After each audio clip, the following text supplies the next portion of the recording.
we don't know how to act. Yeah, I'm pointing out facts. If I point a finger, that's point of attack. He'll point who's next. Flag on the plate, now I'm causing them death. We bet on ourselves, so what you expect? A die-hard fan, never live with regret. Yes, sir. Go to my neck. Go to my neck. Burgundy flex.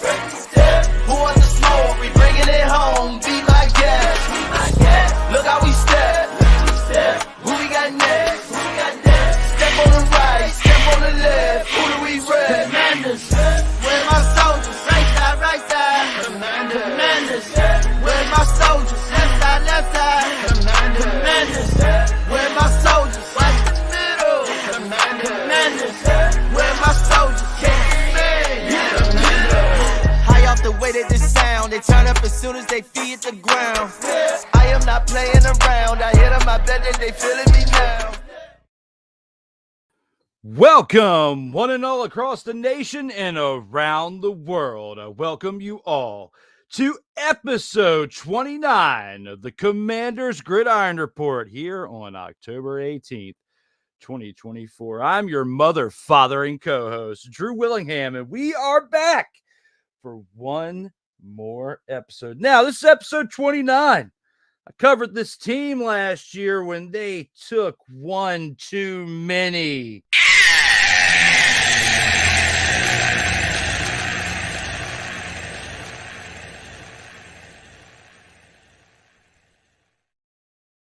And even though they took one this past week, it wasn't quite that bad. When you look at the competition they had this past week in the Ravens, because again, the winning streak of 4 straight wins loses to a team that earned their 4th straight win. As we are here for episode 29, thank you to those of you who are just now tuning in between Team MBS Media, A7BN Sports, as well as Sertoba Media, where the struggle is real to be mother fathering awesome. Now, when it comes to episode 29, we've got plenty of things to talk about tonight.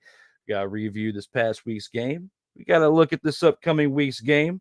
We got to talk about something else that's coming up a week from this Sunday, and an in-person appearance with my man Paul Kelly over there at Northwest Stadium, formerly FedEx Field. We've been there a couple times as fans together as it was FedEx Field. Then I went there a few times to cover them in the media. Hope to get there again one day soon with projects just like this and others.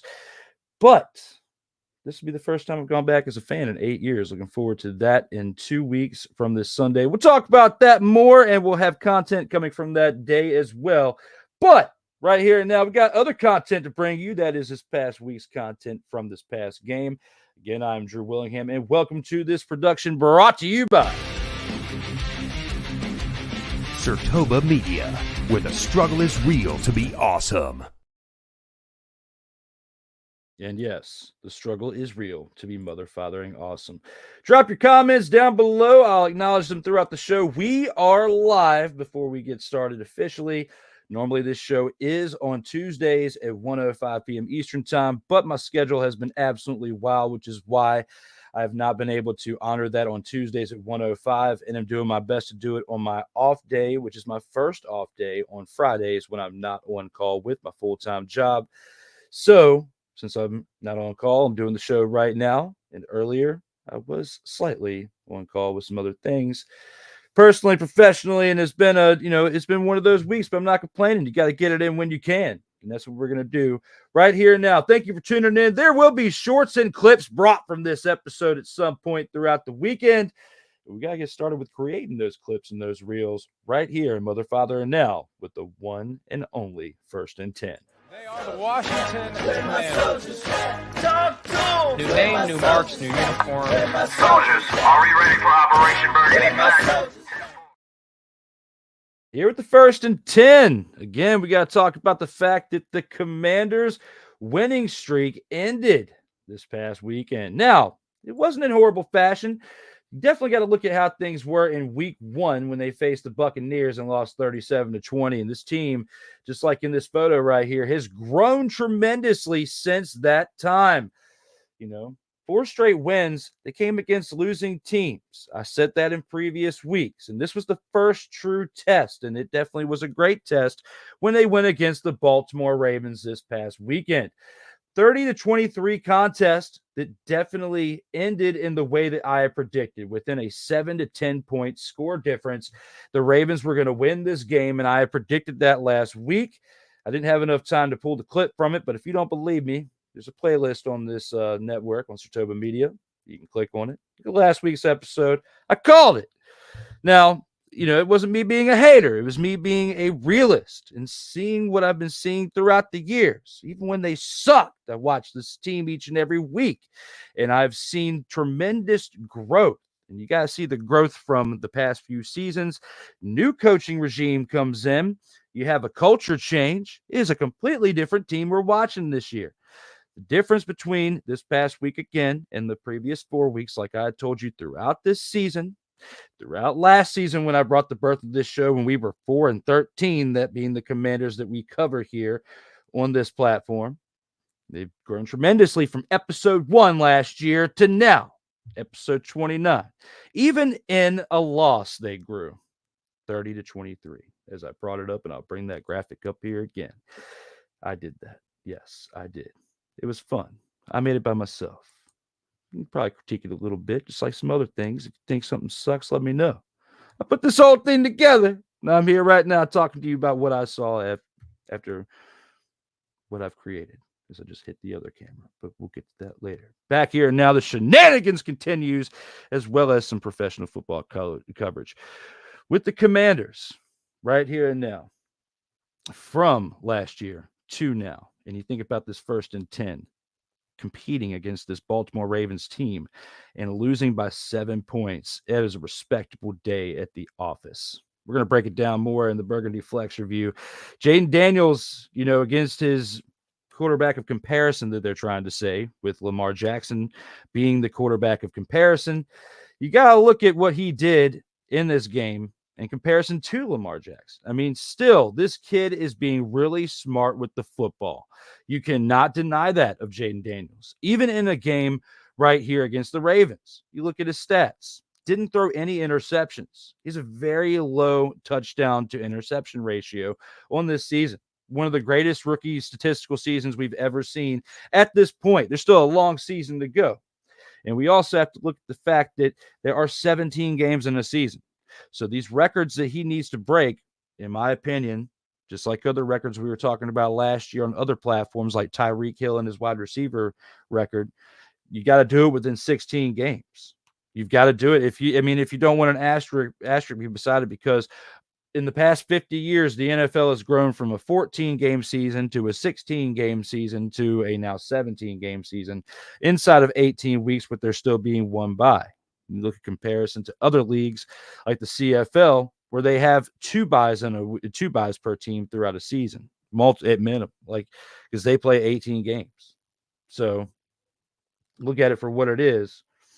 And they've got uneven teams in the league as well. That's a completely different story. If you want to see more on that, go look at Total Football Talk Extra. Ding! In the words of my man Kyle Nash. Check that out. It just was produced earlier today with Ryan McCarthy if you want to get some CFL coverage. But that's the difference between the two. Right here and now, with this winning streak ending, if you're a Commanders fan, you still should be looking and feeling very proud at what you're seeing. Because being from the 4-13s and the 6-10s and the 3-13s, but when it was 16-game season when they were before, 5-11s, and all the tough times that you have faced when they were formerly known as the Redskins, then the Washington football team. I like to call them the Washington team of football back then. Hashtag WTF, get a real name. And even though I'm not the biggest fan of the Commanders name, and I've said that publicly on record and other podcasts at points throughout my journey in the past 6 years in front of a camera instead of behind it, I've got to say this. It's been tough to be a part of what we've witnessed. I know fans personally, they couldn't even watch the games, and it was tough to stomach. But you want to see some type of glimmer of hope for the future.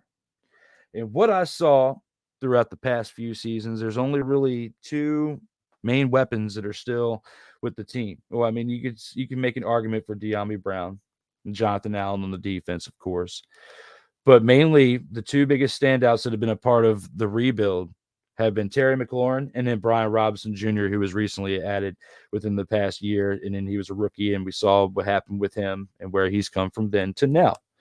What they've built over there in a short period of time with 17 new starters on the team out of 22 starting positions, 11 per side, offense and defense is what we're primarily looking at here, not special teams.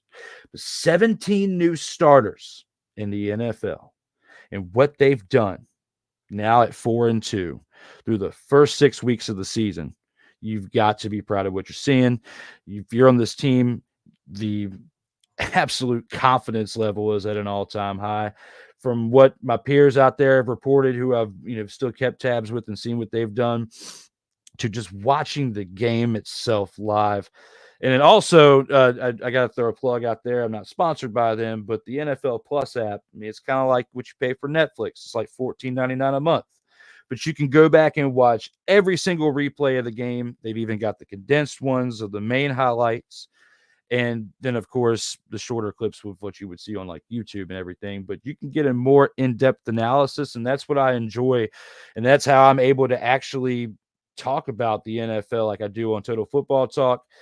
And the same thing here with the Commanders Gridiron Report, which we'll break down here in the next segment mainly. But here with the 1st and 10, we just have to acknowledge. And as we say acknowledge me. Acknowledge the fact that the streak ended this past week against the Ravens. And now with the Burgundy Flex review, we'll break down how that actually happened. Thank you for tuning into this broadcast brought to you by SHOWSTOPPER Media, where the struggle is real to be awesome. But before that, I've got to acknowledge the comments here in the chat. First of all, this one was from 7 hours ago when I was initially trying to get this started. It was an early message before that. My man, Mickey Delaney, came in and said, let's go 2 hours before the initially scheduled broadcast was supposed to happen. Then I had to get on a conference call for work and some life and stuff in between. And then Total Football Talk Extra was at 5. That's every Friday. So this show had to get pushed back a little bit further back. So Mickey Delaney jumps in and says, let's go. Got to acknowledge the comments here in the chat.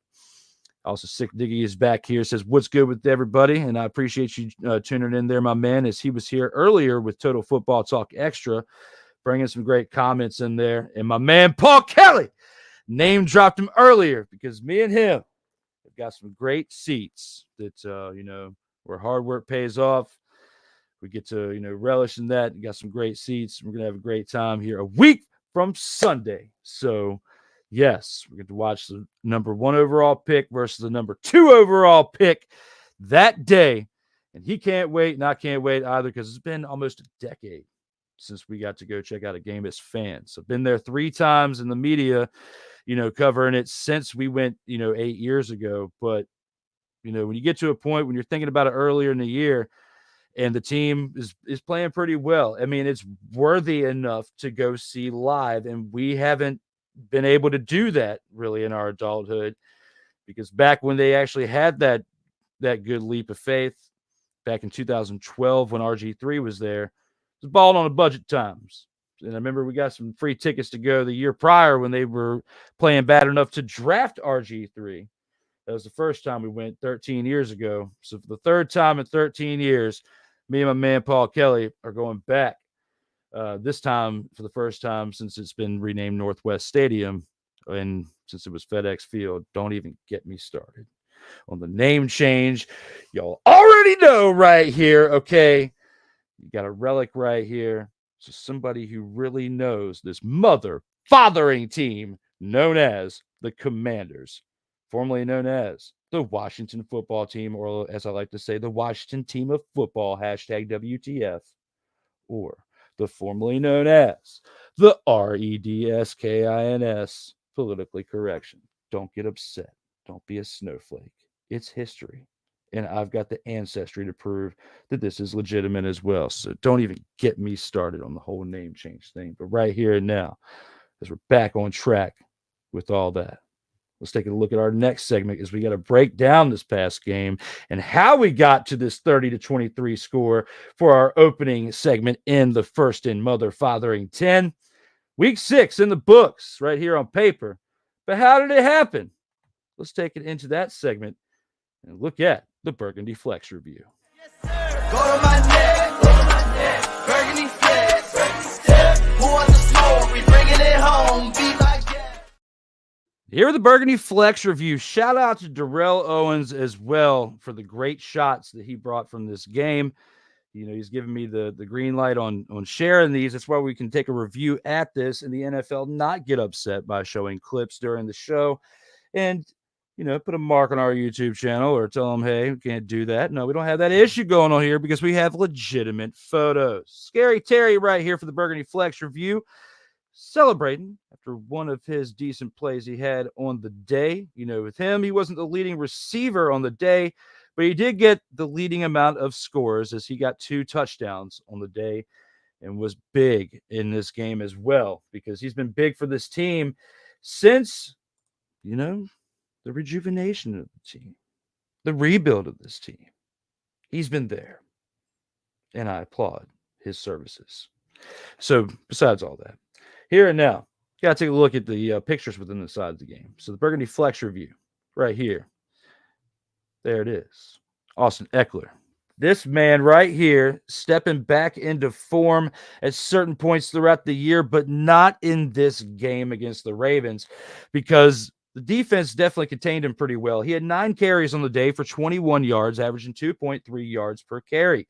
He did muster up 4 receptions for 47 yards. Didn't get any receiving touchdowns, but arguably what he's done throughout the entirety of the season has been a big part to their success when healthy, because he did have the concussion that knocked him out for a couple of games. But when he came back as a receiving back, Austin Eckler proved that what he did with the Chargers, he could bring and was more than capable of doing it with the Commanders.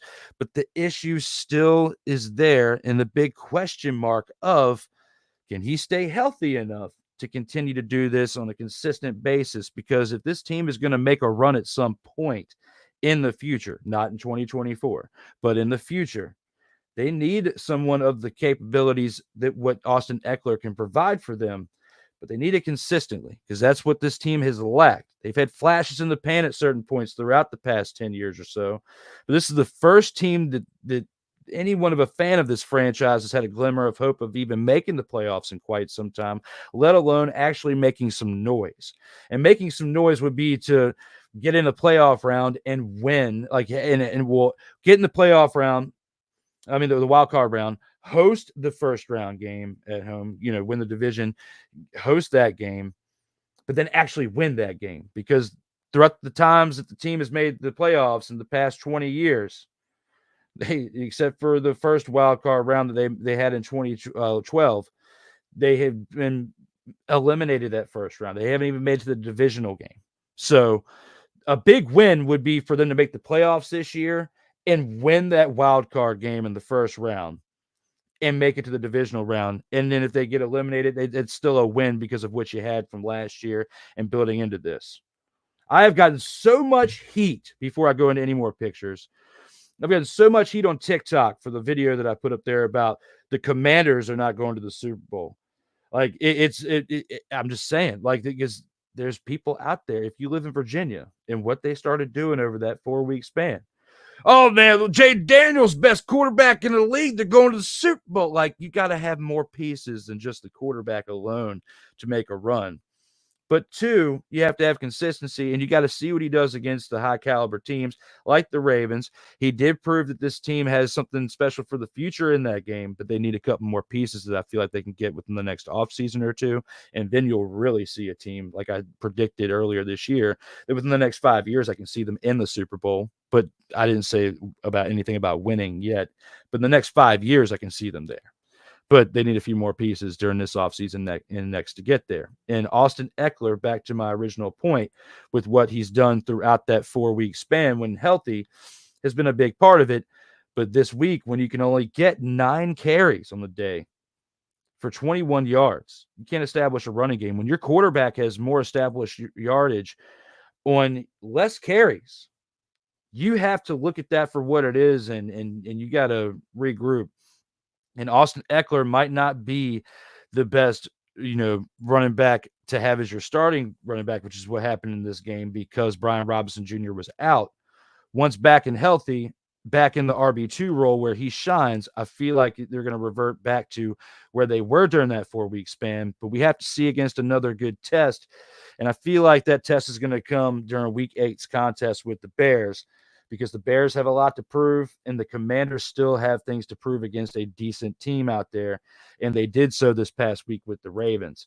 You look right here at Jaden Daniels in an RPO play. If you don't know what an RPO play is, that is a run pass option, which is what they particularly call a lot within their plays throughout a game. And that's why I give a shout out to NFL Plus and their app, because if you pay for their services, $14.99 a month, I think they probably should sponsor me now. They've talked about it twice. You could see all these different breakdowns and plays, and you can see where the defenses have a hard time, because just when you think it's going to be a run, he drives back, throws a pass, or scrambles out to the right, throws a dart. That's what happens.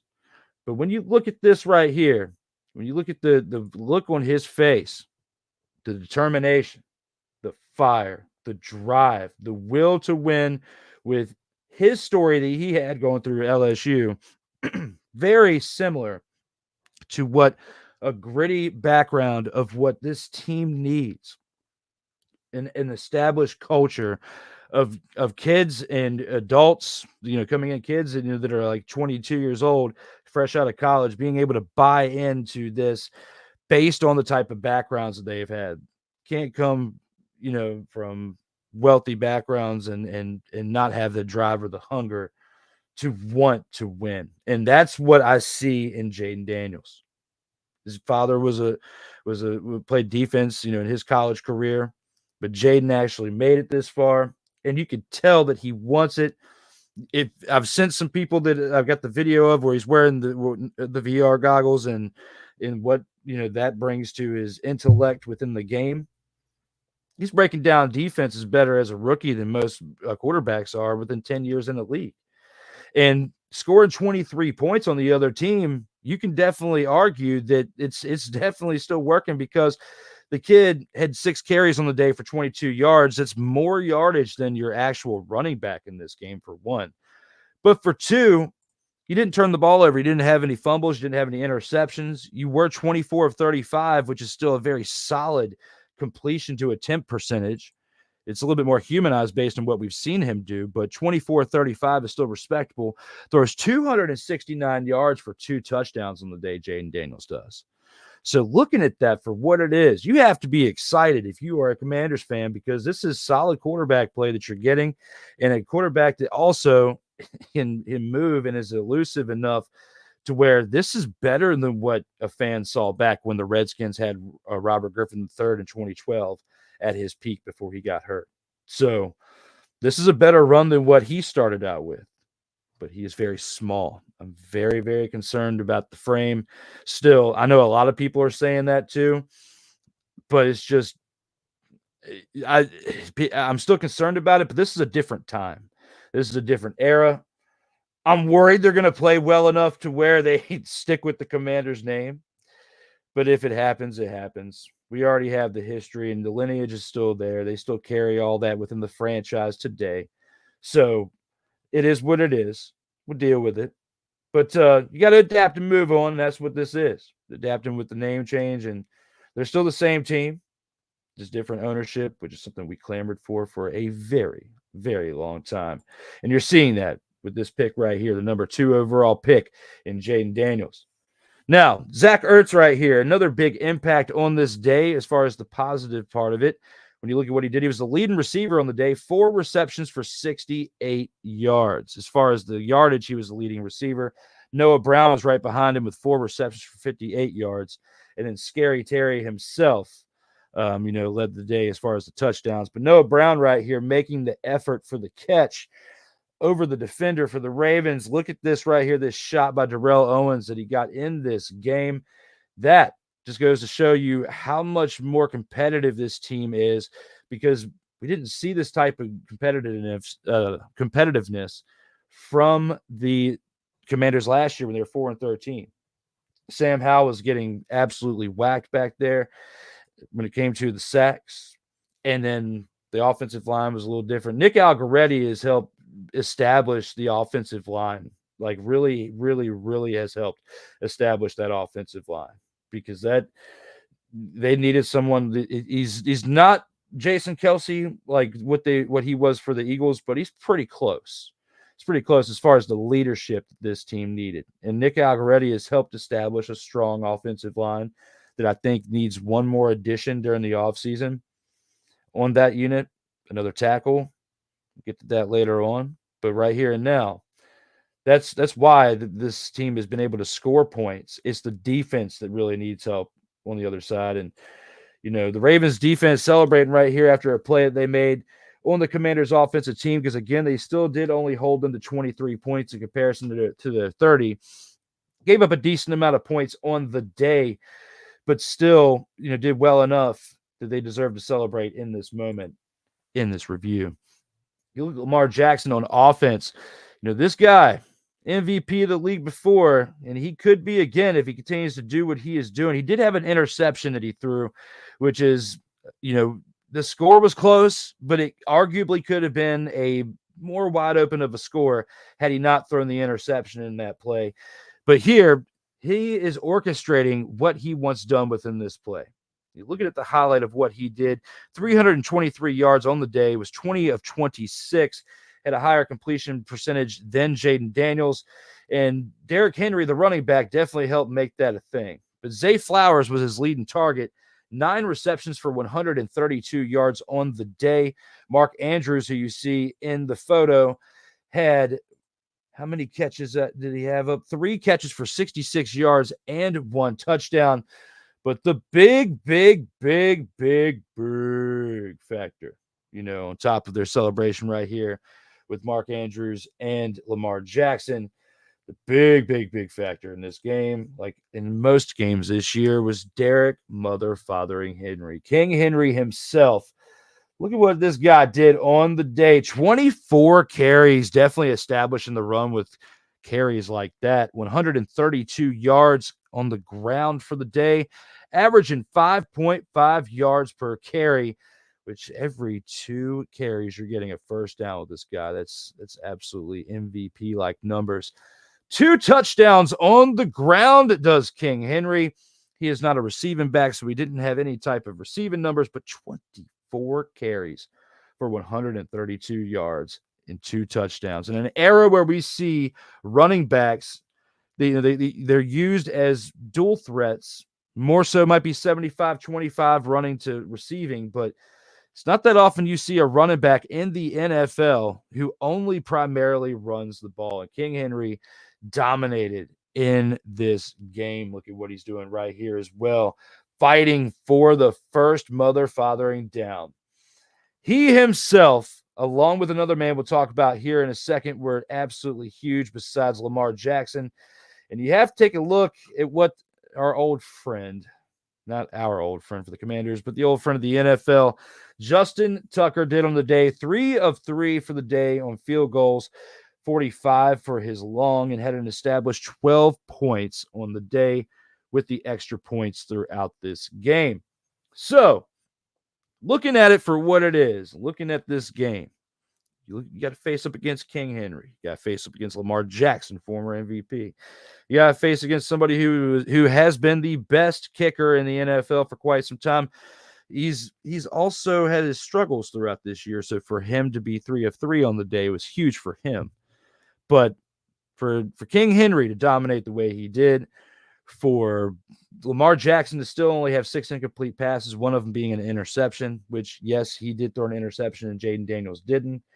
This game could have arguably been more wide open than what it was, because from start to finish, the Ravens were driving the bus. I mean, in the first quarter, it was tied with field goals. But in the second quarter, they started to open it up a little bit because they scored 2 touchdowns to the Commanders' 1. With that being said, they had a 17-10 lead going into halftime. It's still close. And again, the game ended with a 1-score difference. But looking at it for what it was, in the third quarter, the Ravens scored 10 points to the Commanders' 3. And then the only quarter where the Commanders actually scored more points than the other team in this one was in the fourth, when they scored 10 points to the Ravens' 3. But still kept the Commanders from scoring any more than that, which is why they won by 7 points. So right here and now, when you're looking at this game for what it was, it's a good sign for the future. Very good sign for the future. If you're able to keep up with teams like the Baltimore Ravens, who have been a favorite for the Super Bowl all season long to get past the Chiefs in the AFC Championship, it's not saying that this team and the Commanders is going to do the same thing by getting to the NFC Championship and going to the Super Bowl.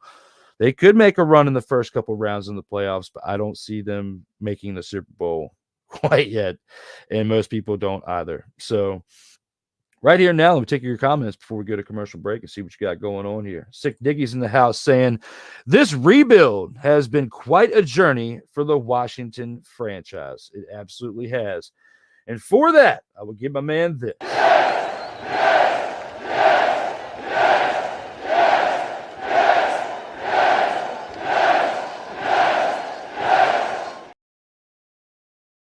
Absolutely was. You got to look at that for what it is. Our next comment here, Sig Diggy also says, this game is going to be a battle of the defenses, and it was. And both defenses got exposed to an extent. Washington still needs help with their secondary. That's been exposed all year long. It really has been, and I've made a statement for that. The Vikings signing Stephon Gilmore was huge for theirs. Had the Commanders signed Stephon Gilmore, I would be in what he's doing for the Vikings, in the role that he's playing, and how he can potentially help mentor the younger generation that's there as he's on his way out the door, but can be a part of something that's a contender on the way out one more time. The Vikings got a steal with him, that 1 year, $10 million deal. Right here, the Commanders, if they had him, I feel like they would have a really good chance to win this game right here against the Ravens. And I would have spoken about it in a different way, especially after what Stephon Gilmore had done throughout the first, few games as a Viking. So put it for what it is. But we're not at that point. So the Commanders, and this is going to continuously happen throughout the rest of this year, unless they make a big splash before the trade deadline. They need help with the secondary. And they also need about another tackle on the offensive line, make an adjustment there, have a little bit more support, maybe another tight end because Zach Ertz isn't going to be around but so much longer. They've got to prepare for that, and a legitimate replacement at tight end would be another one that I would say too. But yes, it was a battle of the defense in this past game, and both defenses gave up a decent amount of points than what they're accustomed to because of the level of talent that they were facing on offense. So definitely a good point there, Sig Diggy. Austin Eckler showed that he's got plenty to contribute, especially with Brian Robinson Jr. and Jeremy McNichols. Yes, but Brian Robinson Jr. was out this past game, which is why they took the hit on offense as they did with the running game, because Jaden Daniels, 6 carries for 22 yards as your leading rusher. That's very bad. I'm not a fan of your quarterback being your leading rusher of a game anyway. That's too much, strain to where when you need to make a very good throw in the fourth quarter and with like 2 or 3 minutes left, run a 2-minute drill, and your quarterback's out of gas because he's been running around all game, even though he's in really good shape. That may not happen right now, but I'm looking for the future, okay? Trying to keep him healthy. We've already seen what running around like a chicken with your head cut off did for Robert Griffin III, and then not handling all that well, because, that was an injury situation that was different. But running around and relying on that's what cost him. Here with the RPO system, where Jaden has the choice to throw it or run it, where they're rarely calling running plays for him, it's smart because it's testing his intellect as a quarterback.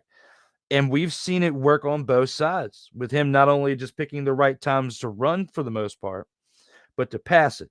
So that's why I feel like they need to help a little bit more on the blind side for the tackle in this offseason. Look at a move for that, because where he's gotten hit and sacked when he's dropped back, that right there is shown that most of that's come through when it's the penetration through the blind side. So looking at that for what it is, you got to expect that going forward in this season, especially when you see it in a game like this past week against the Ravens.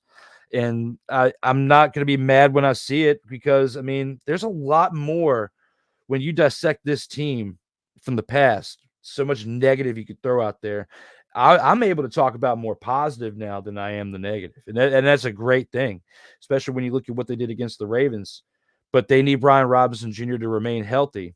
And if he doesn't remain healthy, that's a big blow. That's like if the Ravens didn't have Derrick Henry, because they don't have established running backs in there as their backups for a secondary option for them to rely on, because Justice Hill had 1 carry for 2 yards. Zay Flowers is your receiver, and he had 1 carry for 2 yards. And Justice Hill was one of the running backs last year.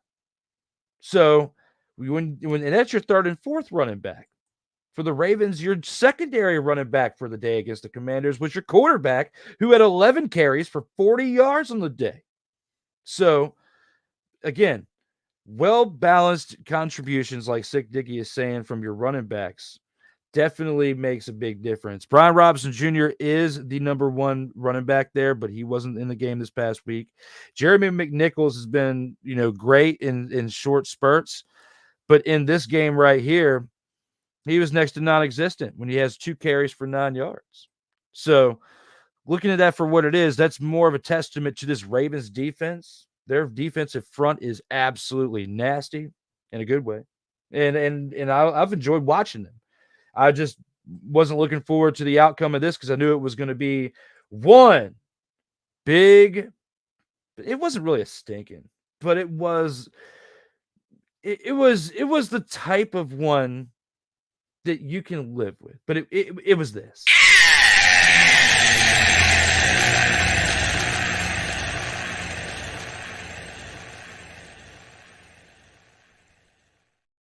Shout out to my man Cole Johnson for the production on that one. As we go through the comments, still 24 for 35, 269 yards, and 2 touchdowns. Daniel showing his potential and intelligence. Absolutely. The video of him with the VR headset, in the practice with that, where most guys are out there playing Call of Duty like Kyler Murray, who we call Kyler Duty on Total Football Talk, because he plays so much Call of Duty, and I think he's in some some online sports, team or something like that from the last time we were talking about him, but I don't know about right now. But Jay Daniels spends that off time.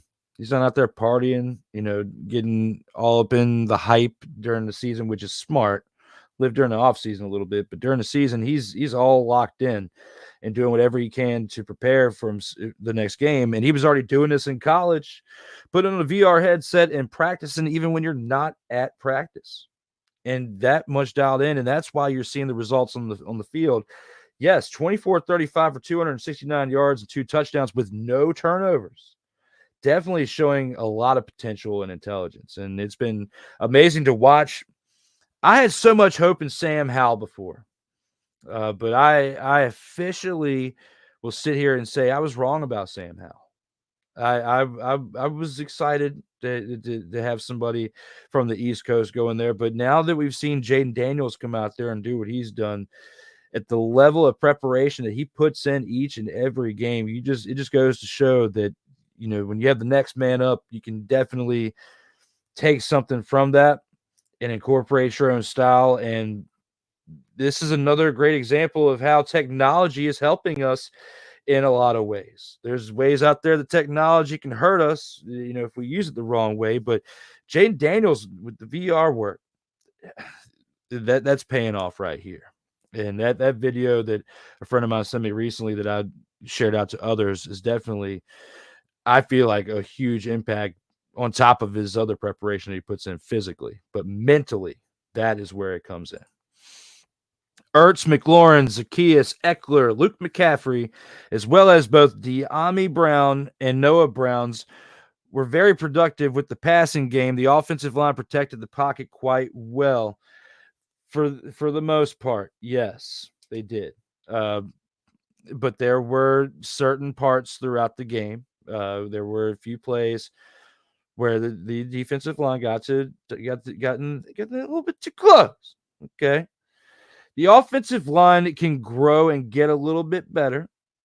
I'll give you that as a unit, but I still feel like they need one more piece on the offensive line for consistency, because the Ravens aren't the best team that they can face. And there's still divisional games that are going to be tougher than what this Ravens game was. You look at, it got started when they played the Giants, and it was 7 field goals to 6 on the day. All right, that's when this run started. And what they've done to this point when they're playing against a team like the Ravens, it's a huge turnaround. But overall, I'm still not fully sold on the offensive line, and the secondary on defense needs a little help. I like their linebacking core. I like their defensive front. But, Jonathan Allen also, getting banged up. The Commanders, they've dealt with injury woes as well. I mean, looking at what's going on with all that,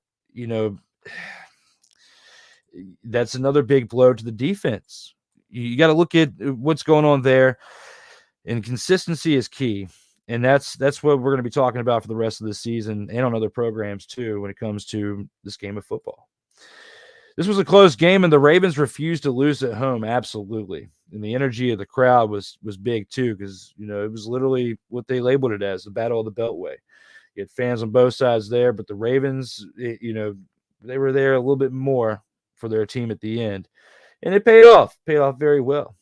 Derrick Henry has paid dividends for the Ravens rushing game. Absolutely. And we talked about that earlier with those 24 carries that he had in the impact that he had on the day.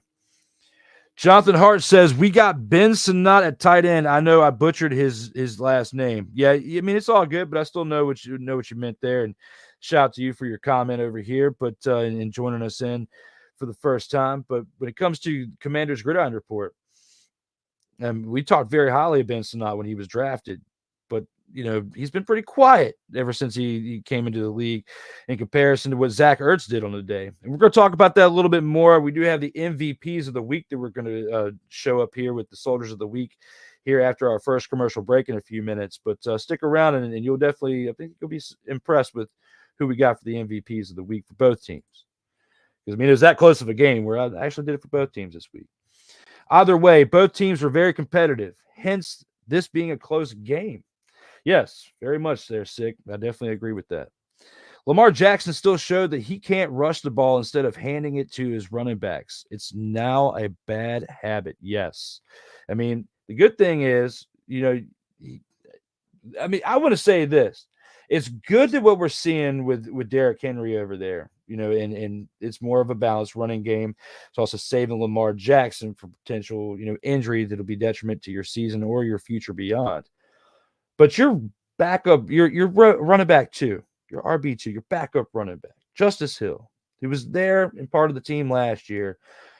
The lack of production out of him, you can't have. I get Lamar Jackson still being mobile and getting 40 yards here, 60, 70, 80 yards there. But you can't have that production out of your secondary running back, because at some point you can't run Derrick Henry into the ground. It's proven in the past that at some point the wheels are going to fall off. You're going to have to find ways to get him to about 15 to 20 carries per game. This game, they needed every bit of those 4 extra carries to get them into position to win this game. So in games like this, he's going to have north of 20 carries per game. I get that. But they've got to have a good option at backup. For one, if something happens with Derrick Henry, but for two, to ease up on those carries and have somebody else they can rely on, maybe not to the extent of Derrick Henry, but throughout to give him a breather here and there to extend his career and extend this run to where the Ravens might be able to do more than one Super Bowl championship with this duo together. I feel like this team can get a Super Bowl with Derrick Henry and Lamar Jackson together. But seeing games like this consistently of north of 20 carries per game, I'm very concerned about that for the Ravens. I will say that. The Commanders will need a couple backup running backs. They do. They do, because and this is another thing you got to look at too, Sick. This is what I was talking about earlier. What is the number one thing that affects your running game? What's the number one mother-fathering thing that affects your running game? Your mother-fathering offensive line. That's where it all comes into fruition for the blind side protection and handing the ball off. because the plays where the running back gets the ball, whether it's McNichols, whether it's Eckler, whether it's Brian Robinson Jr., had a brain fart for a second. Forgive me. It's been a long week. Those three running backs. Whether it is Johnny Go expletive yourself running back there, you need to have maximum protection on the blind side when you are making these types of runs. And you can have Jeremy McNichols going back there and going off like he did previous couple weeks with Brian Robinson Jr. when you have that 1-2 punch, when you have consistent blocking, but you have to be blocking against the type of defenses that can give you that type of glimmer of hope to get the win. Do they have that glimmer of hope right now completely? Not my opinion. That's why if somebody says they're going to the mother, father, and Super Bowl, I have to shut that expletive down. As we're expletive it completely up right now in this moment. Hopefully, they'll pick up a few in the offseason. Yes, I hope so. I hope so too. Along with a nice upgrade at cornerback, defensive back position, help out that secondary, because that's what has gotten exposed in the games that they have lost. Primarily in the first game, they've grown a lot since that first game against the Buccaneers, and learned a lot of themselves and their opponent, because they can potentially see them again in the playoffs if they do win the division and face them in the playoffs. It can potentially happen. Whether it's VR or guys playing Madden NFL, they should still watch footage of previous games to find every edge they can get. Oh, absolutely. And that's why, unofficially sponsored, they need to sponsor me with what I'm about to say. You can see all that on the NFL Plus app for $14.99 per month. I am privileged enough to where I can afford some expenditures at some lengths and spoil myself for everything I do. And I do pay the $14.99 a month because I don't pay for Netflix anymore because I hardly watch it. So with it being the same price, I canceled Netflix during football season to watch NFL Plus and stay up to date with football so I can talk about it on Total Football Talk Plus and with you here on the Commanders Gridiron Report. So thank you all for tuning in to this show tonight, as we have more to talk about with this team and the upcoming game this weekend. Challenging tough games build character at Drew Willingham. They are trials by fire and can either make or break them. Oh, absolutely they can. Agreed at Drew Willingham. The offensive line is paramount to any rushing or passing game. Jonathan says, if we can get pressure of the edges, our cornerbacks will be fine like the Browns game. Yes, but you have to look at what you were playing against in the Browns game. Deshaun Watson. It's not hard to contain that, because that's why they traded Amari Cooper, because there was no chemistry within the two. And Deshaun Watson, no matter who he's throwing the ball to, he could have Devontae Adams for all I care, and they're still not going to be able to have success. So for the Browns. So that makes your defense on the other side look good. There, in just certain ways where the defensive secondary for the Commanders has been exposed, they've also been helped to look pretty good, mediocre at worst, when it comes to playing against teams like the Browns that don't have anything as far as chemistry. You can have all the talent in the world, but if you don't have chemistry on there, it's not going to work out. And that's how it was with the Browns, because the chemistry is one, but also Deshaun Watson has had his head up his rear end ever since getting moved over from the Texans and all the stuff that went through during the offseason. And you can look at what my man Cole Johnson says on Total Football Talk with the antics and the grab and the towel. He's got it down pat. But yes, I'm with you on you can get pressures, from the cornerbacks. But you got to look at who you're facing in the moment as well. And again, you could have 10 of the greatest people on the team, 10 great players on the team doing great things, being great at blocking on your offense, great tight end, multiple wide receivers, running back. Nick Chubb's coming back from the injury that he sustained. That was one gruesome injury too. I'm glad he didn't come back. He's not coming back until after we faced them. But the Commanders played well enough that with Nick Chubb, I think they could still have won that game. But regardless of all that, if you have one player on your offense that is out of sync, when you can't throw a football, can't throw it accurately to save his life, then what are you doing? Like, you need to get into the film room or get into go do some push-ups. I don't know, some squat. I don't know. I don't know if this is like the closest thing to the yips in baseball, because it's the biggest thing I can compare it to. Is it's like you forgot how to play football. It's like in baseball, they forgot how to throw the ball from one end of the diamond to the other, making the play. Whether it be a pitcher to the catcher, or a third baseman to the first baseman, or hell, even a Chuck Knobloch, who was a second baseman, couldn't throw the ball from second base to first base on a ground ball. Don't get me started with baseball. I love baseball too. Right here and now, Sean Watson's got the yips, and that's what made the secondary look good. Jonathan, thank you for your comments. Keep them coming, everybody.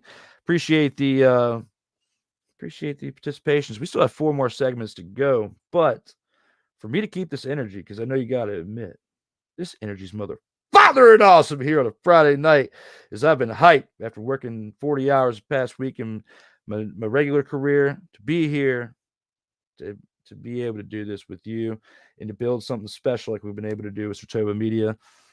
I appreciate you, all the fans who've watched it. Appreciate all of you who've had a hand in it, past, present, future. Regardless, it wouldn't be here without you.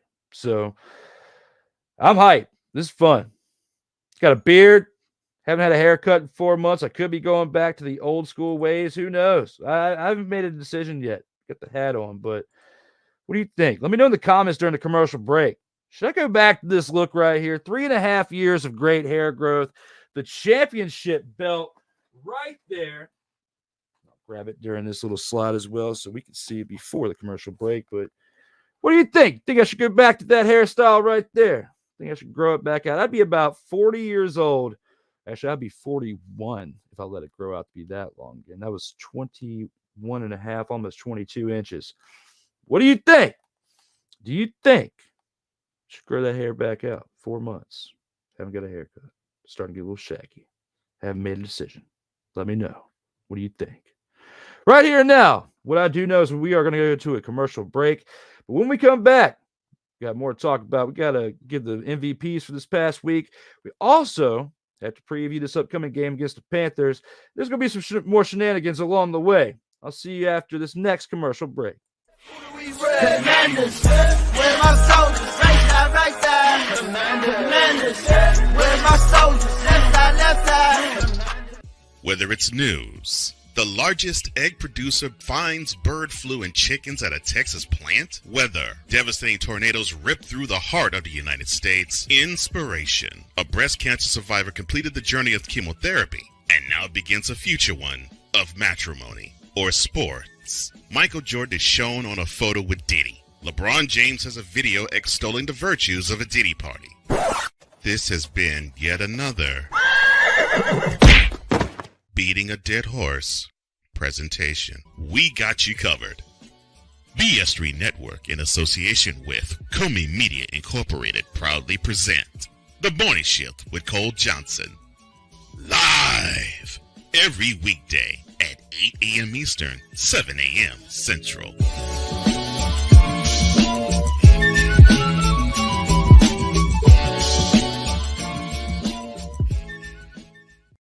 Hey, ladies and gentlemen. Hey, look. Hey, stop playing games. Y'all already know. Go ahead and toss him some Willie Bucks. Ain't nobody playing around. Hey, $sign DWillie87. Go ahead and hit him up on the Cash App and go ahead and give him some Willie Bucks. Look at Drew looking stoic, ladies and gentlemen. Stoic on that $10 bill. So go ahead, slide my man over some Willie Bucks, and we good. That's all I'm saying. We good. I'll some Willie Bucks. Sartoba Media, where the struggle is real to be awesome. Drew Willingham. In this case, yeah, you put the blame on Kyle Shanahan for apparently not preparing the team enough for the overtime rules, supposedly. Cole Johnson. Peyton was considered a winner, and he was the darling of all darlings for Gerald. With a special appearance by Tyrone Alizé McDummy. Ain't nobody calling me. Text delete, delete, delete, delete, delete, delete. Join these two football enthusiasts as they give you Total Football Talk. Live every Monday at 11 a.m. Eastern, 10 a.m. Central on the Surtoba Media and the Comey Media YouTube channels.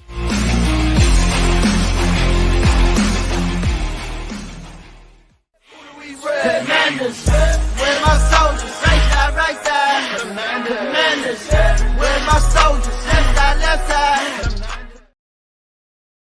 Welcome back to the Commanders Gridiron Report. As we just talked about the Commanders' winning streak ending in loss to the Baltimore Ravens. It's October 18th, 2024. We are here and we are live. I'm Drew Willingham.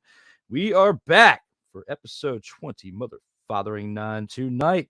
With that being said, let's take it to our Soldiers of the Week, who we discuss our MVPs from this past Mother-Fathering game.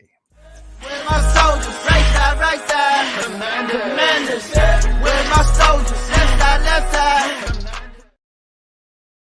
For Soldiers of the Week, this week is a little different. Look at both teams, because both teams did pretty good. The Commanders didn't absolutely suck.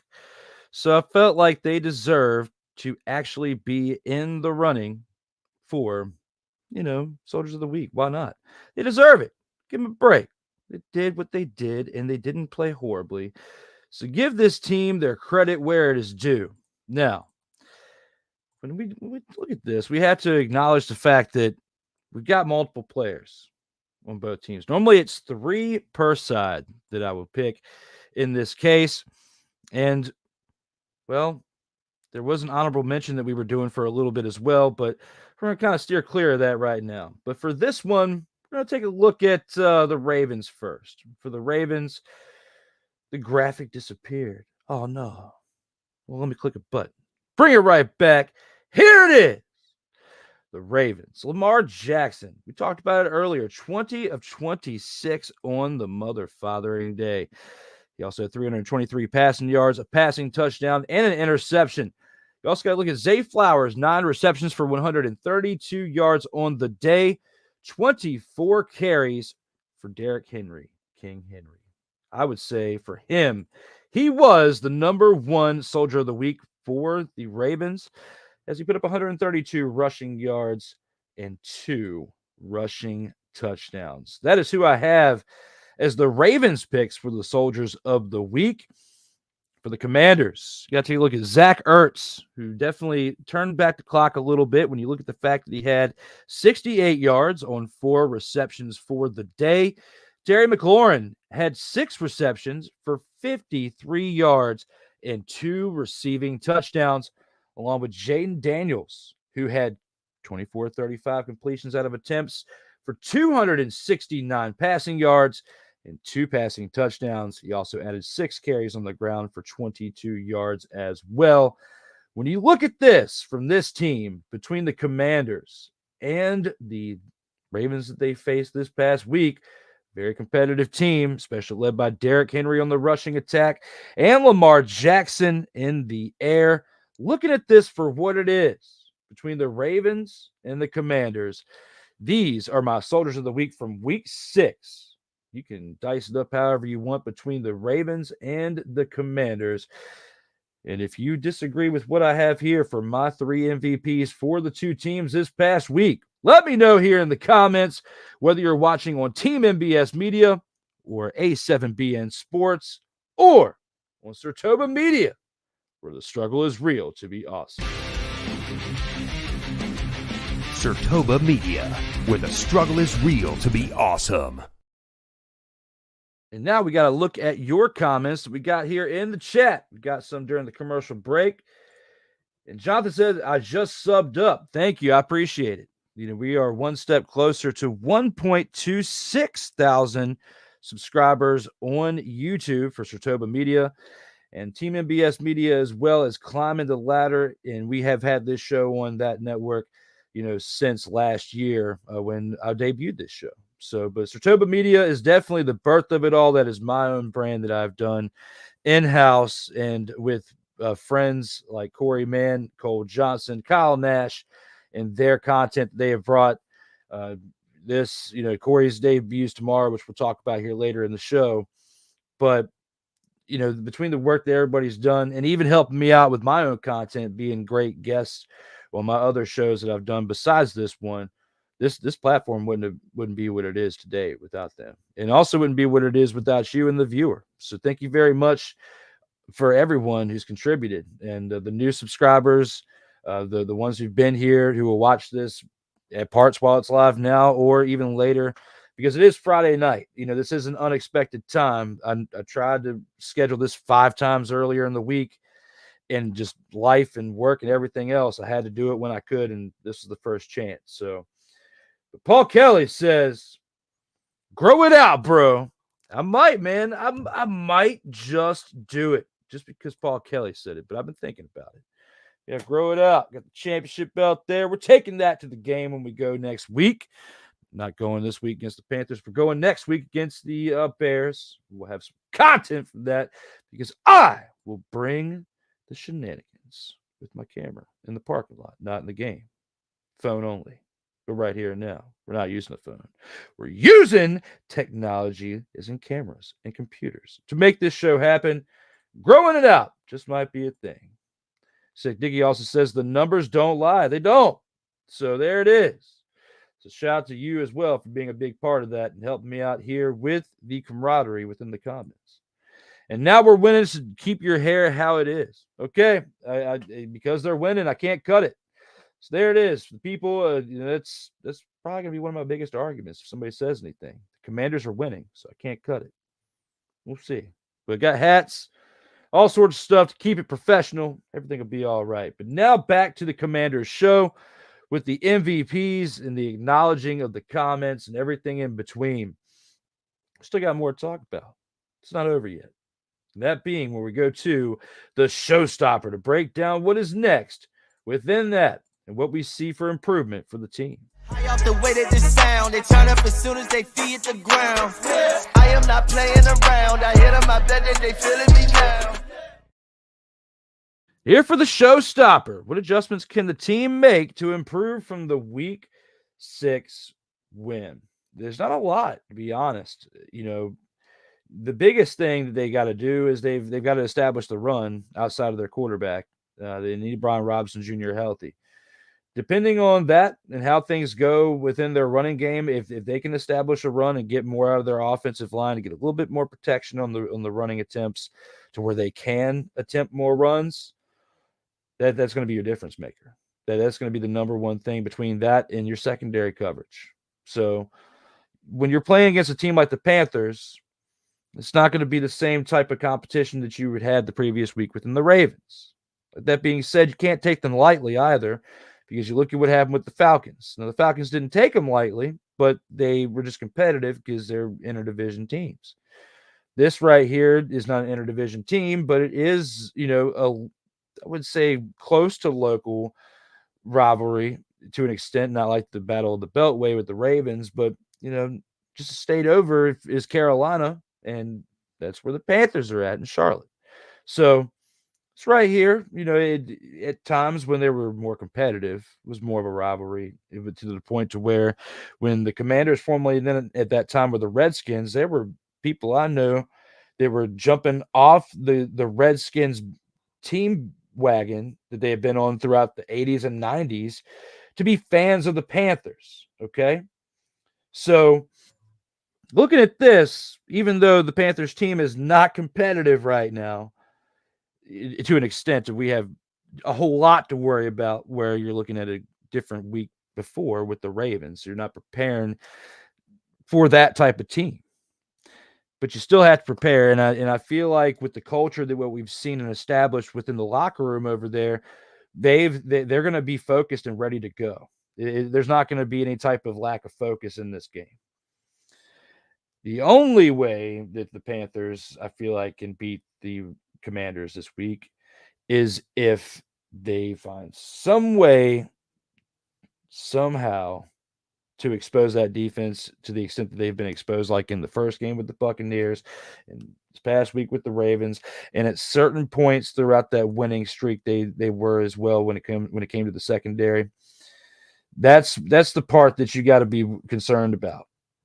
And if you can establish a run, which you should, on this Panthers team, which on offense and defense, their lines for both sides are more like human turnstiles. Just let anything through.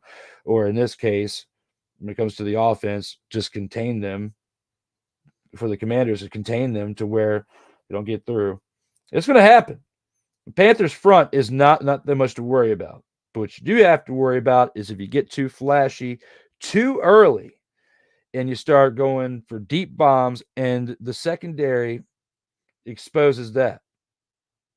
So, I mean, the secondary gets exposed. So if you go for bombs early, secondary goes and they lay eggs. And the Panthers are able to get some good completions between the Red Rocket, the quarterback, Andy Dalton, and their receiving core, which they really don't have much of it outside of Adam Thielen. And we look and see where he's been with the injuries and everything.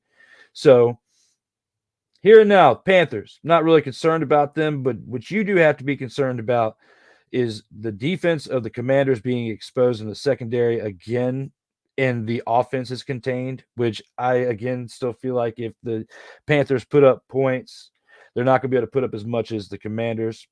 If the Commanders can establish a run early and not have to rely so much on Jaden Daniels and everybody stays healthy, the Commanders are going to win this game. But the adjustments that they need to make for this week are that they need to get more running attempts. They need to get more established yards on the ground. And on top of that, the secondary needs to do their mother-fathering jobs. That's all they got to do. Do that, along with everything else you've been working on throughout the past 6 weeks. You're going to be okay. You're going to be 5-2. And then that following Sunday, me and my man Paul Kelly, as I hit the microphone and the camera again, get some hype, are going to the Week 8 game. It has now been pushed back to 4 o'clock. So it's great. So we don't have to get up as early and go to the game. But we are still going to talk over the next week, figure out a good plan, and get there at a good time because we've got to crash some tailgates. I've got to take the camera throughout the parking lot with the championship belt, and we have got to get some great content. Got to rate some tailgates.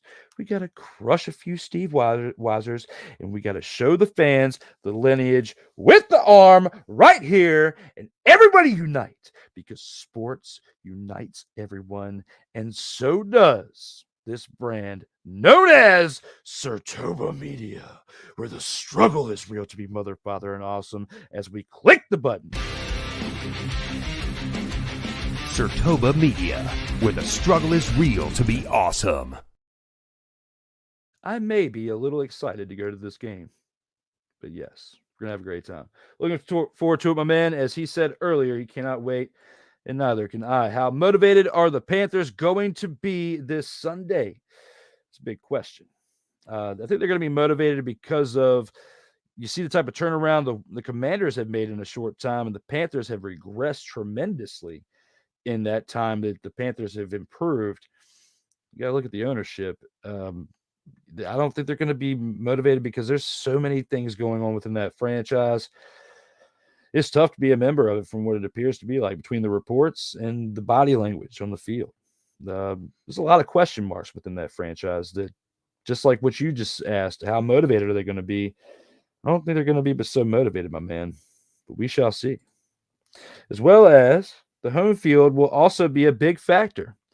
They'll be the 12th man in that game. Yes, because the next couple weeks are at home. So it's an advantage for the Commanders, for one, because you had the Battle of the Beltway last week, which wasn't that far of a travel. And the next 2 weeks you are at home. So they're going to be well rested. There's no jet lag. Even in a loss to the Ravens last week, it brought them closer together, and you learn a lot from losses, and especially ones to the caliber of what happened last week. The home field will also be a big factor in this game, tremendously sick, Diggy, but as well as the 12th man, the fan, being a part of that home field. You're spot on with your analysis. Panthers got like 6 players out, and we will win by 14 or more. Yes, which is with our last segment. I get to that in the final drive. So very, very, very good. Spot on with that, Jonathan. As when it comes to that, I'm agreeing with you, but I got a little bit more sauce to add to that when we get to that part of the show, which, speaking of which, we do have one final commercial break that we got to go through. Look, got to plug my other work. All right. Got to bring you in for the other days, because there's Mondays where I'm on this channel. This show's normally on Tuesdays, but, lately it's been on Fridays because of, life. I'm hoping to get it back on Tuesday afternoons here soon. And then I'm also here on Fridays as well for Total Football Talk Extra. And there's other things that I'm going to be producing that won't be live like this show is, but that will be pre-recorded, produced, and set up as just regular videos on the channel. So you're going to see me on here quite other times throughout the future. So the energy is still going to be there rocking and rolling as long as I'm not breathing. And as long as the health remains to be balanced nowadays as it's improved. So here it is. 10/18/2024, and we are here live in action. Or if you're watching this after we are live, thank you for tuning in and checking out the replay. As well as Jonathan says, in fantasy, would you start Jaden versus the Panthers or Lamar versus the Bucs? Oh, I'd start Jaden versus the Panthers defense all day over Lamar, because Lamar's the Buccaneers defense is not as good as the offense led by Baker Mayfield. They put up a lot of points, but also given up a decent amount of points this year. But I feel like the Panthers defense is a lot more suspect than the Buccaneers. So we've talked about that on Total Football Talk throughout. We just did our 59th episode this past Monday. So episode 60 will be this Monday. It's 11 a.m. to 2 p.m. every Monday morning to afternoon. So check us on out, or you can check out the replay on this channel as well. And don't worry, at Drew Willingham, the night nurses are always on standby. Yes, just got one phone call away. But when it comes to that, when it comes to this, we got one more commercial break. Keep those comments fired off during the commercial break. I'll bring them up before our end of our show. We do only have 2 segments left. We got the opponent of the week, and we've also got the final drive where we have to talk about the Panthers, go a little bit more in depth with that. Got a couple more graphics and things to play for you in that time as well.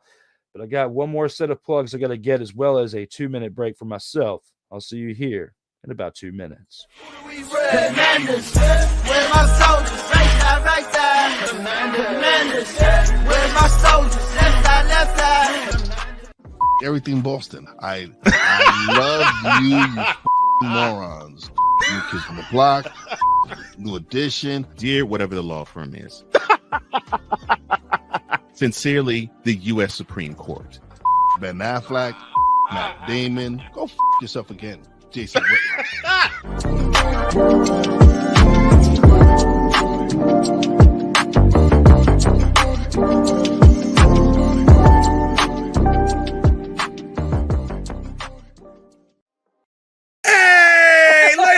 Gentlemen, hey, look, hey, stop playing games. Y'all already know. Go ahead and toss him some Willie Bucks. Ain't nobody playing around. $, D Willie 87. Go ahead, hit him up on the Cash App, and go ahead and give him some Willie Bucks. Look at Drew looking stoic, ladies and gentlemen, stoic on that $10 bill.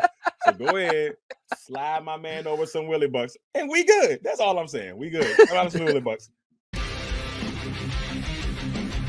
Sertoba Media, where the struggle is real to be awesome. Oh, yes. The tradition, the pageantry, the spectacle, the history, the slut. Wait. I gotta rep my brother's stuff right. All my DMV soldiers, stand up! And welcome to the Commanders Gridiron Report. If you want your Commanders to be repped right, well, D. Willie is your man. Commanders Gridiron Report. Every Tuesday at 1:05 p.m. Eastern, 12:05 a.m. Central. On the Sertoba Media YouTube channel. Music by J.KUL. Where my soldiers, right side. Commanders, where my soldiers, left side. Commanders, where my soldiers, right side. Commanders, where my soldiers, left side. Welcome back to the Commanders Gridiron Report, episode 29 on October 18th, 2024. I'm your host, Drew Willingham. We are back from our final commercial break. No more commercial breaks. Everything's over. But hey, I do all the talking here. This is a show by myself, so I had to get some water, Got to get old Aqua, stand up, stretch, get the blood flowing. Where do you think this energy comes from? Can't sit here the whole time for an hour and 15 minutes and be able to still get down, especially after taking one certifiable.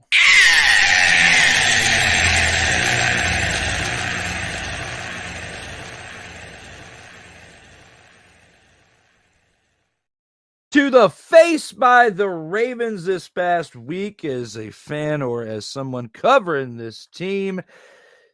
But sometimes you just have to say this. Hell to the no, to the no, no, no, no. Hell no, no, to the no, no.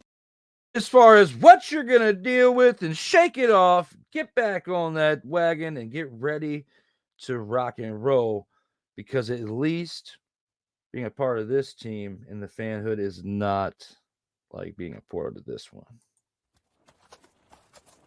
This has been yet another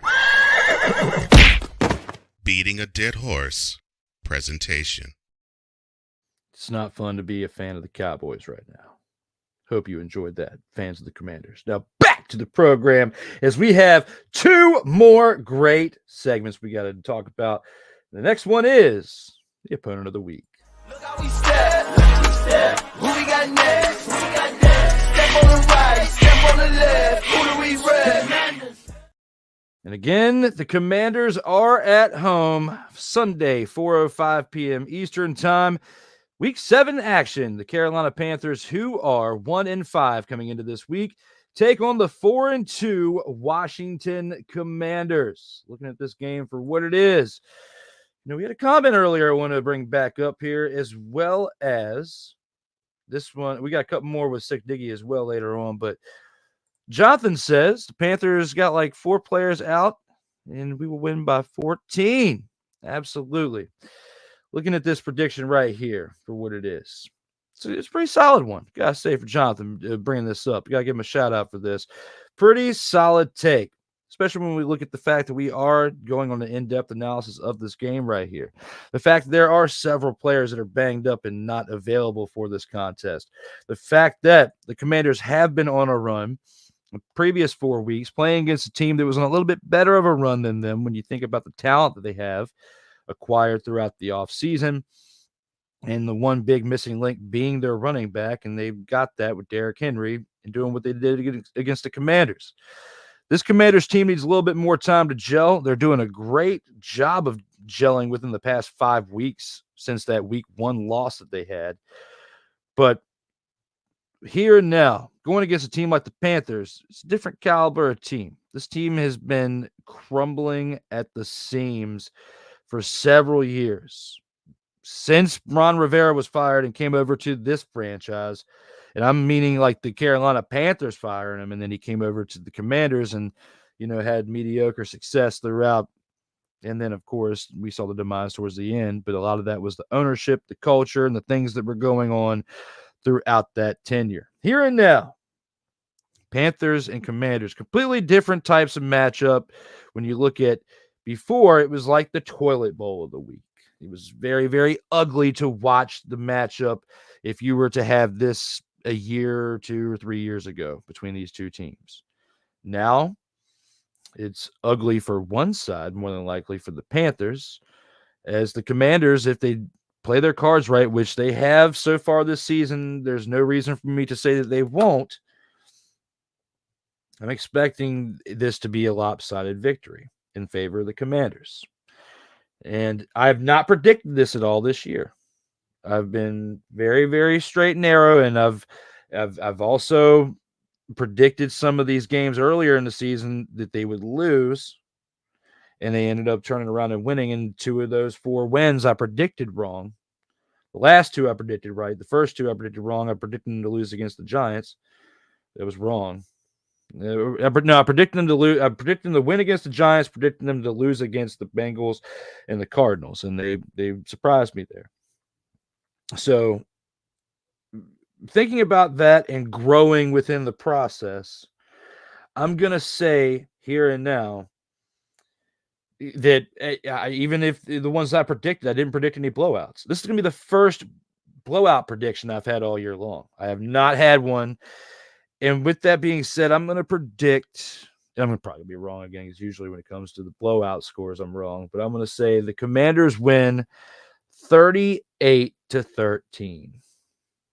Somehow the Panthers get a field goal.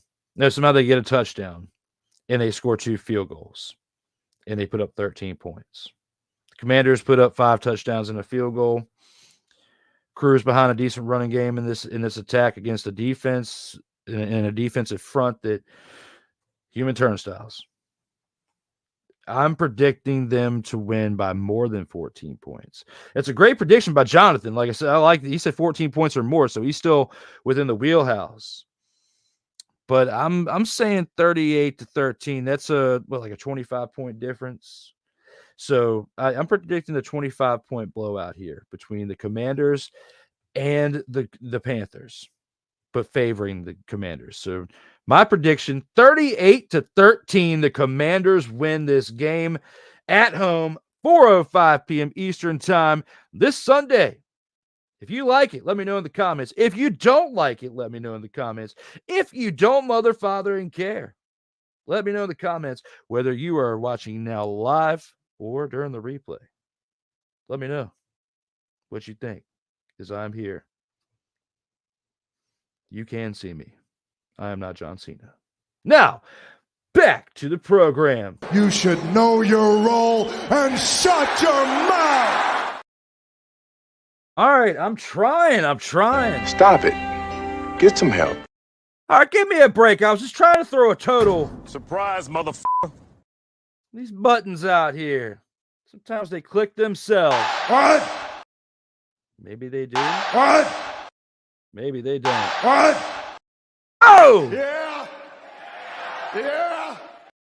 Let's give a shout out to the people in the chat. There's a couple more comments out here. First of all, before we do that, all I gotta say is this to y'all in the chat before we even get to that. What's that? Is that's what we're literally doing when we go through the comments. Shout out to you guys. Jonathan says, stack the box and make the Red Rocket beat us. Exactly. And I feel like the only way the Red Rocket can beat us is if he works magic within the deep passes in the secondary, gets exposed, 10-plus yard passes, 15-plus yard passes. But the Red Rocket is not known for that in this stage of the year of his career consistently.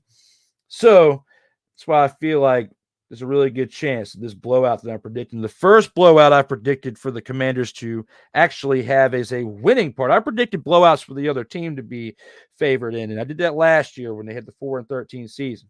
Okay. I've not predicted a blowout victory in favor of the Commanders yet. This is the first time, and it's in episode 29 that I'm predicting this. So we'll see if this actually comes into fruition. But yes, the Red Rocket is going to have to beat us as a result of stacking the box. If that actually happens, I don't think it will, but we shall see. Sick Diggy says, will the Carolina Panthers leave DC with a win? Bishop Bullwinkle, he wants him to be queued up. So again, in question 2, will the Carolina Panthers leave DC with a win? Hell to the no, to the no, no, no, no. Hell no, no, to the no, no. They're gonna leave with that big fat.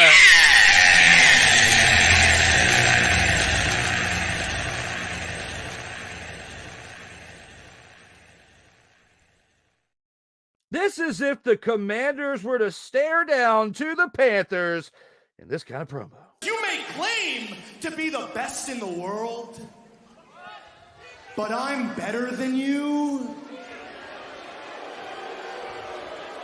And you know it.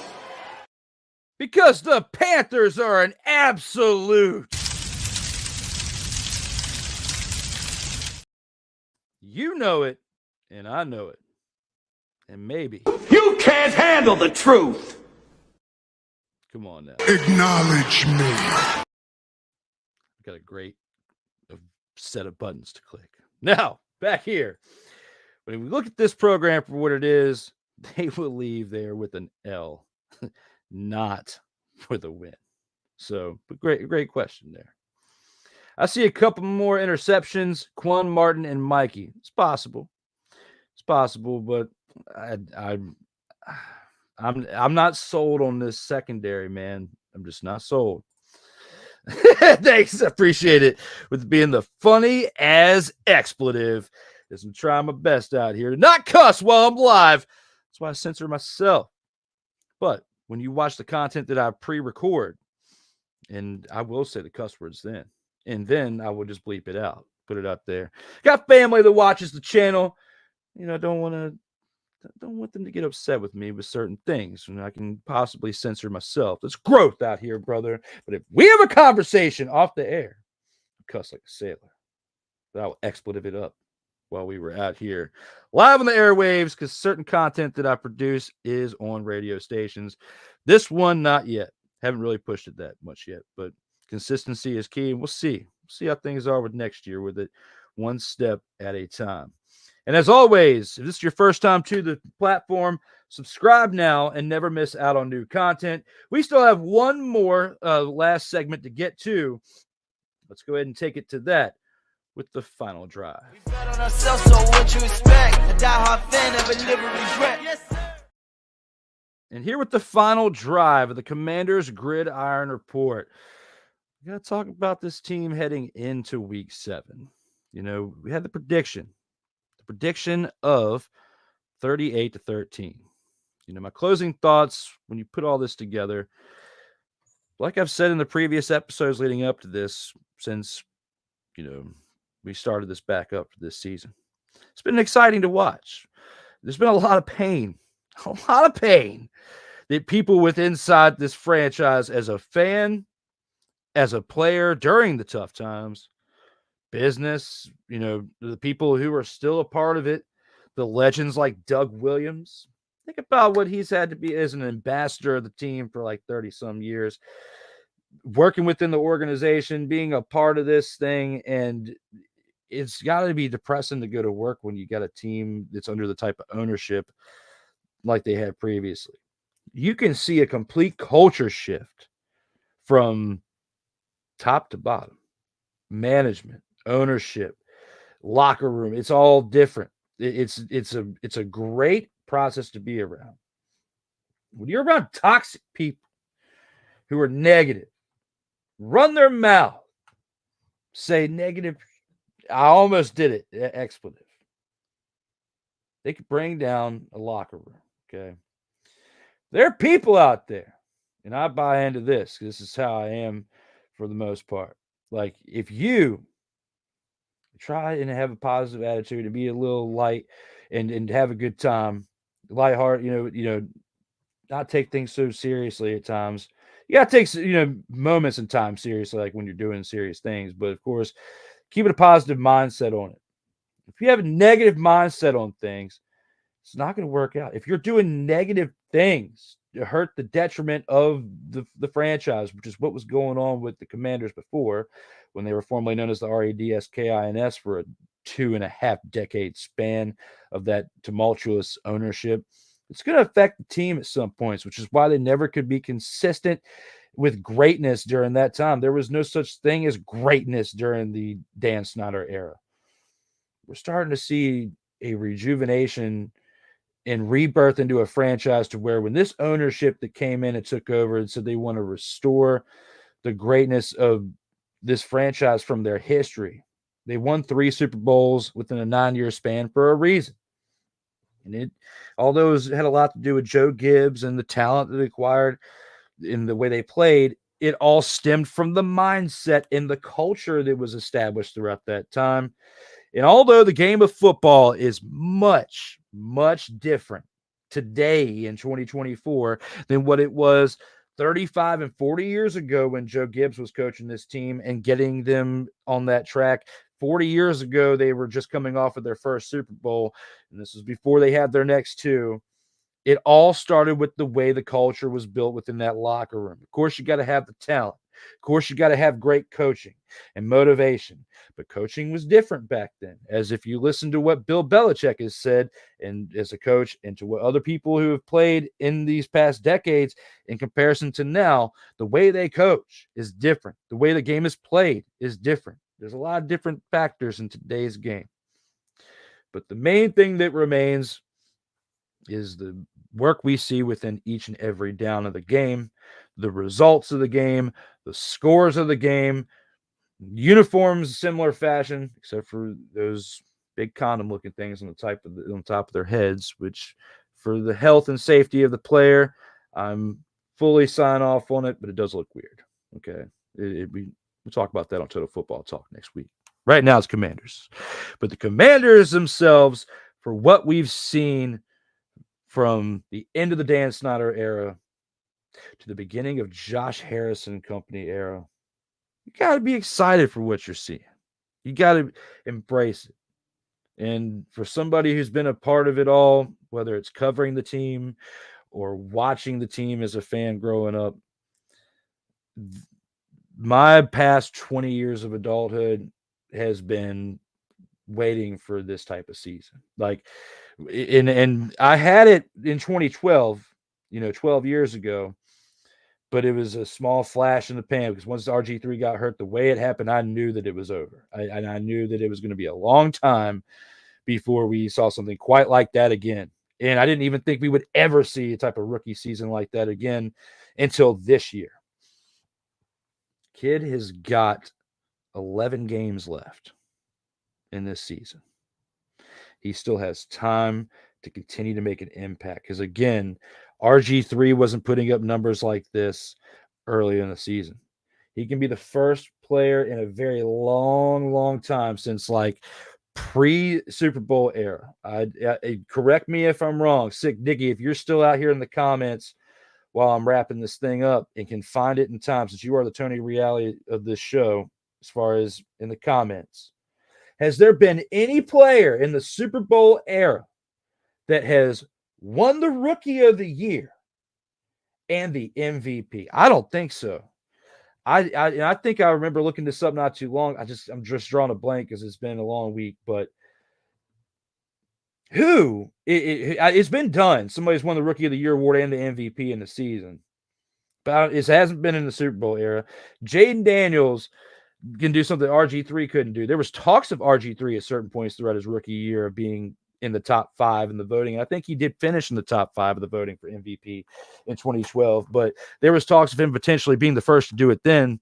But there were certain parts throughout that season to where he wasn't as good as like Peyton Manning in his first year with Denver, which was that year, and other elite players that were playing in that time, but he was good enough to be the Rookie of the Year. Jaden Daniels has already solidified himself as the Rookie of the Year in a lot of people's eyes, but he could potentially now be the MVP of the year if he keeps playing the way he is, even in games of defeat. The only people in his way really are Derrick Henry, Lamar Jackson, but I think Derrick Henry is going to be more in the conversation than Lamar Jackson for MVP as we get further into the year if he keeps doing what he's doing. Lamar Jackson is taking a step back and been more of a game manager while still doing Lamar Jackson-like things, but in comparison to what we've seen of Lamar Jackson before this year, has looked more like a game manager in certain parts. Jaden Daniels, and especially what he did on Monday Night Football. If he can do what he's been doing in these wins against teams of the caliber of the Ravens in the final 11 games, and especially when you look at the division games too, and finishes this season, 12-5, 13-4. It's going to look really good into the future. I don't think that I don't anticipate them being at that record by the end of this year. I can see that being from future teams, but not quite yet for this team this year. I'll get to your comments here in a second, but I want to look at something and bring it up with you guys before we get closer towards the final comments and wrapping it on up. But, this week they got the Panthers, 4:05. The following week, the game I'll be at, they've got the Bears at home at 4:25. Then the following week, they travel to New York, take on the Giants for the second time this year in the second of 6 divisional games. Keep in mind, they're going to get the Giants out of the way where they have the 2 games, but they haven't even played the Eagles or the Cowboys yet.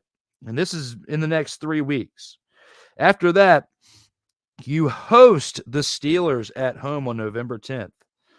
Then you have a short week because on Thursday night, you travel to Philly to take on the Eagles. And that's going to be a tough game.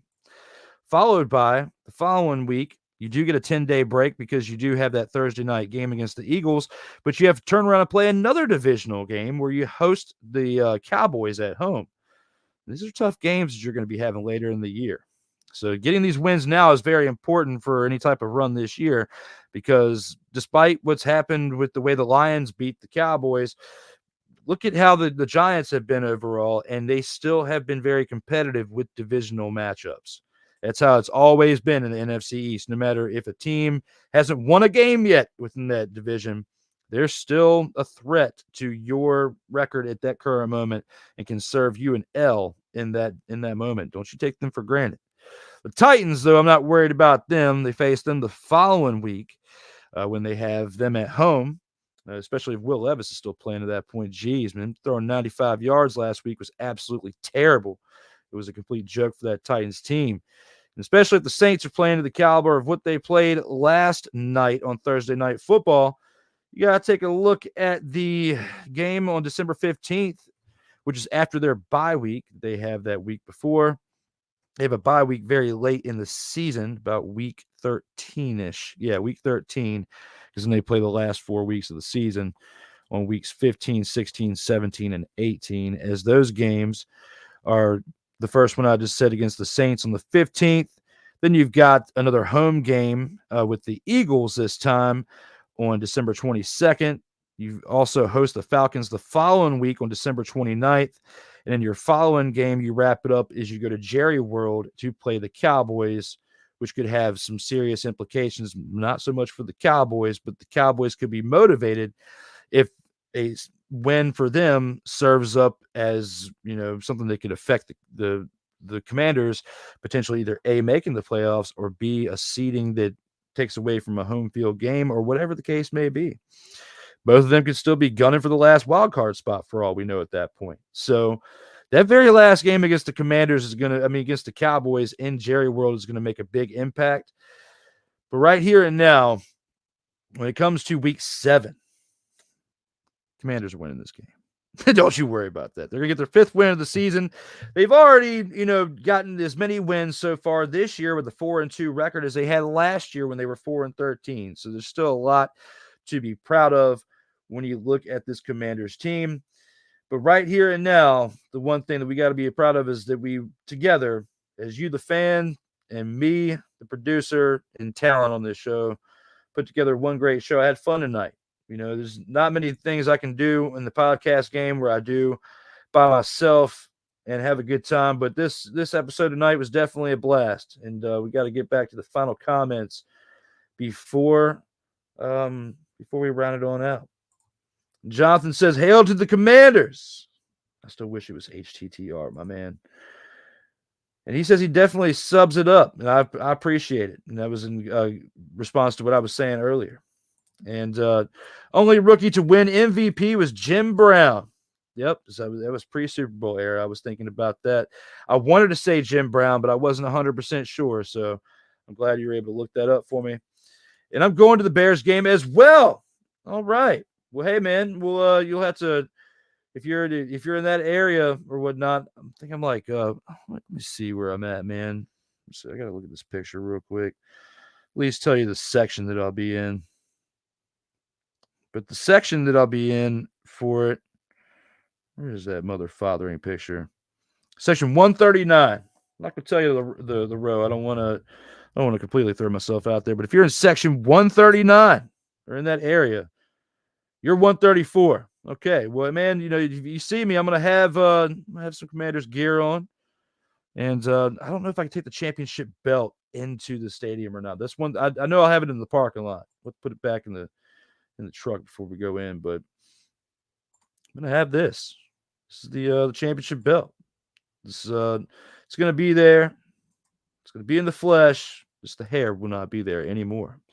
But yeah, week 8, the Bears game. Hope to meet you up there at some point there, my man. Let's tune in next Tuesday. It should be next Tuesday. If not by latest, it'll be Friday. But next Tuesday, I should be back here with episode 30 if things go according to plan. We shall see. Other than that, there's been one great episode here for episode 29. Thank you to those of you watching on Team MBS Media, on A7BN Sports, or on Surtoba Media, where the struggle is real to be awesome. It's time for us to look at one more thing, and that is one badass outro. I'm Drew Willingham. Just like I say every single week, please, for the love of everything out here, stay safe out here in these streets. Commanders, where my soldiers, right side, Commanders, where my soldiers, left side, Commanders, where my soldiers, watch the middle, Commanders, where my soldiers, now we step, where my soldiers, right side, Commanders, where my soldiers, left side, now we step, where my soldiers, watch the middle, Commanders, where my soldiers,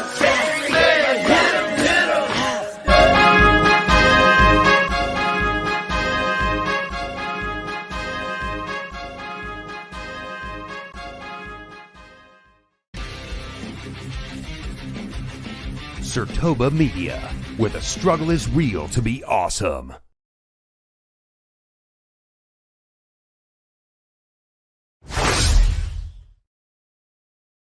You don't have to go home, but you got to get yourself on up out of here. Thank you for tuning in to this episode 29 edition of the Commanders Gridiron Report on October 18th, 2024.